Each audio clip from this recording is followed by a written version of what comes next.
अगं त्याग करावा आपल्या माणसांसाठी, पण तो विचारपूर्वक डोळसपणे, असा आंधळेपणाने स्वतःचा जीव धोक्यात घालू नये.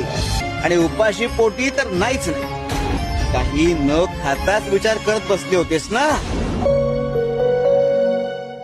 सांग बर, तुला काय आवडतं खायला? स्वामी, मला काय आवडतं इतक्या प्रेमाने कधी कुणी विचारलंच नाही हो, पण तुम्ही विचारता ते आताच सगळं आलं.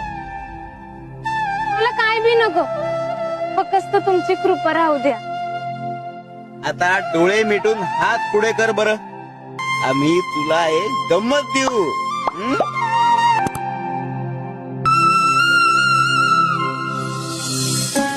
पेरू ह्या मोसमात? अरे मौसम वगैरे सगळं तुमच्यासाठी. आम्ही तर एका तर्जनीवर अख्खं निसर्ग चक्र फिरवतो.